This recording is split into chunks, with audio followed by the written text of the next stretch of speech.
back then, yeah. Those were simpler times, I think. I just feel like we may be going back to that, by the way. But in a way, good, because when I read things like the foundations of capitalism are shattering, I'm like, maybe we need that. Maybe we need some time where we're walking around with a donkey with pots clanging on the sides.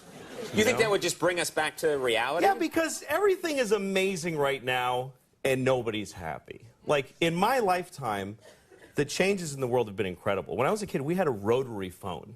We had a phone that you had to stand next to, and you had to dial it. Yes. You realize how primitive? You're making sparks in a phone, and you actually would hate people with zeros in their numbers because it was more. It was like, oh, this guy's got 2 zeros. Screw that guy. Why do I want to? Yeah. And then if they called and you weren't home, the phone would just ring lonely by itself. And then if you wanted money, you had to go in the bank for when it was open for like 3 hours. You had to stand in line, write yourself a check like an idiot. And then when you ran out of money, you just go, well, I can't do any more things now. Right. I can't do any more things. That's it, yeah. That was it. And even if you had a credit card, the guy would go, ugh, and he'd bring out this whole shunk, and he'd write, cut. He'd have to call the president to see if you had any money. And it's all true, kids. You had to call the president, yeah.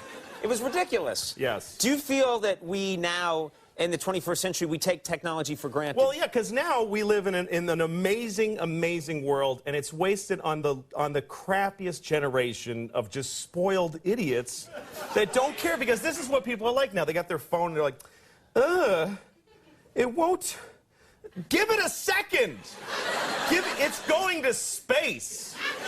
Can you give it a second to get back from space? Is the speed of light too slow for you? Yeah. I was on an airplane, and there was internet, high-speed internet on the airplane. That's the newest thing that I know exists. And I'm sitting on the plane, and they go, open up your laptop, you can go on the internet. And it's fast, and I'm watching YouTube clips. I'm in an airplane. And then it breaks down, and they apologize, the internet's not working. The guy next to me goes, this is bullshit.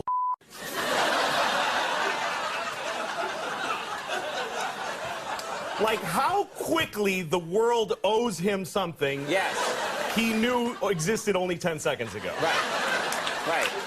And on planes,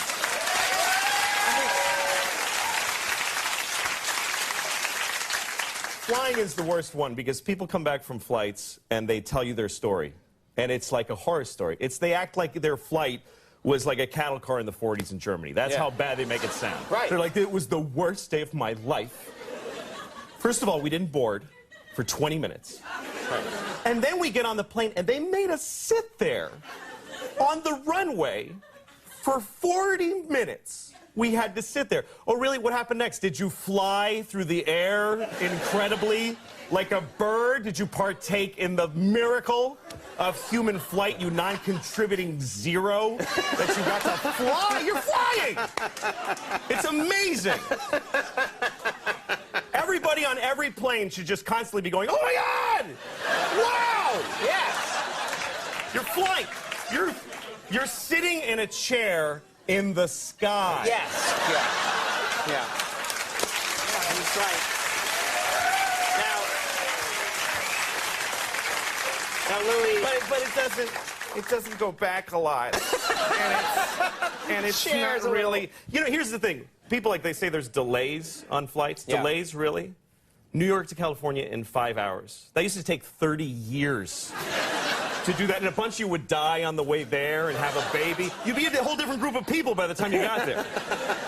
Now you watch a movie and you take a dump and you're home. Yeah.